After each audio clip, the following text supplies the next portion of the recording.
I grew up in a fiction mad household. I was raised on, of course, the big ones of the 70s and 80s. So we had Star Wars and Star Trek in the house always. My dad read me Lord of the Rings as a bedtime story, and The Doctor was always on.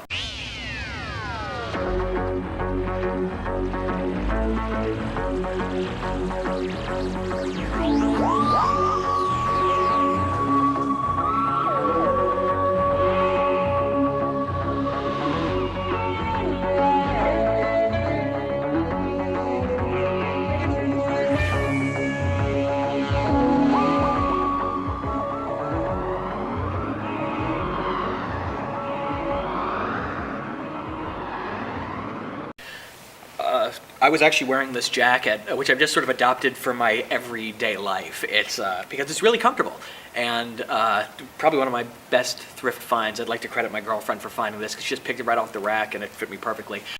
You know, what's interesting about costuming, cosplay, and sort of the overall experience with something like Doctor Who is that there are infinite number of characters. Okay, seemingly infinite. You know, you can't actually say that's an infinite continuum, but there are so many characters that have become famous, popular, iconic out of it that you see a lot of guys sort of slip into more obscure pieces. You know, we started to count the number of characters. We traveled with what I believe was the only Dr. Osgood in the entire place. And I think you saw a lot of Dr. 10 because he is still very recent and very popular. You'll see a lot of 11 because he's even more recent, and he's got the Fez, which is a very iconic sort of character beat. But you'll see these, you know, you'll see a lot about personality by who people decide to dress as. You know, is it the intentionally obscure? Are you going for somebody you know no one else is going to dress up as, but they will still understand? Are you going to show your ability to costume by doing something like, you know, be the Doctor with the robot dog and you build that out too? Are you going a little bit jazzy with it? Are you trying to mix it up a little bit? And it's an exterior indication of both how you love what we all love and how you approach it as a person and as a fan. If you're just new to the series, first of all, welcome, congratulations, and I'm sorry. It is a 52-year pit of stories and offshoots and pieces, and you will eventually, when you exhaust it, you will go scrambling for new pieces to watch, which will lead you to such things as K9 and Company and the Probe series, and for that I am truly sorry. The TARDIS itself, TARDIS standing for Time and Relative Dimension in Space, or Dimensions in Space, depending on what year it is and who's writing. They never looked for continuity at all. It is bigger on the inside, or as some characters put it, smaller on the outside. It looks like a 1950s and 60s police box, you know, the sort of formerly ubiquitous, now completely gone, police, sort of in-betweener police station. You could hold criminals inside of it while waiting for the police. You could call for help from the phone inside. It was sort of a catch-all for the British police, especially in the Metro London. But so it was this sort of piece you would see everywhere in London in 1963. And now it's sort of an antique. It's an anachronism. Inside is an impossibly large spaceship with whatever you need for the show at that point. The swimming pool has become a sort of the joke that you always reference where the swimming pool is, as sort of to give an orientation to it. There's a library, there's 2 or 3 different control stations, there's whatever the writers need at this point in time. And sometimes you will see these pieces and never see them again. It's a neat little trick to sort of keep the show always interesting. But what it also does is show that the Doctor is impossibly alien, that it is a character who travels in something that shouldn't be but is, and which allows for new characters to sort of have that first moment of awe and suspicion to say, this is a box, but inside of it is worlds, large pieces, things we've never seen before. And it gives the characters that introduction, and it gives the Doctor that air of mystery that we always need about a very human-looking and very British acting alien. Why would a grown-ass adult dress up like a character from Doctor Who? Because it's fun.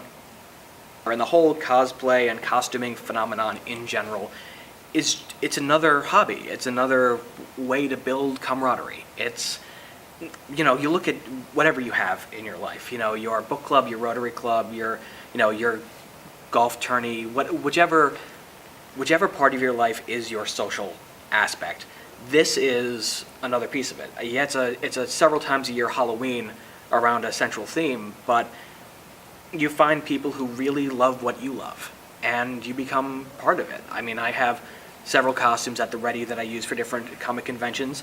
Sometimes when I am not press, and sometimes when I'm still working as press, I put them on to be part of it. It's an exterior signal at these larger events that people know what you're about immediately, and it becomes an entryway for what it ends up being a very deep and very interesting connection between people. We grow up with the same fictional worlds. We grow up with the same icons who have become part of our decision-making fabric, our moral fabric. You saw it when Leonard Nimoy died, that people looked to Spock as a model of logic and decency and a way to strive towards something better. You see the same thing in the Doctor Who fandom. You see people who understand the Doctor as heroic but flawed, who sees him as someone who stops the monsters but is partially monster himself. You see a story that doesn't bring altruism but brings the complexity of the world to yourself and lets you understand how you can be better and fight your own demons in a way that we understand ourselves. And if the connections to the characters come better in these meetings where we are embodying the characters ourselves, I think that's a much more interesting thing than just saying, oh, I like this thing, or I read this book once and it's okay. This is a deeper affiliation with something that was written to describe and elucidate the human condition. I think it's actually a very healthy thing to have these groups of people who say, this is something that we really love, trust, and believe in. This is what we grew up with. This is what we have latched onto. This is how we understand the world and how we can be better within it. And what you see at these meetings is nothing but joy. It's the understanding that we are free for a little bit to just sort of indulge in what we love and how we love it. And while we may not always come to a consensus, and yeah, I've seen more than a couple nerd fights at these conventions, you still have that moment of shared understanding and shared striving towards an ideal which we have all seen and which we hope we can use to make ourselves better.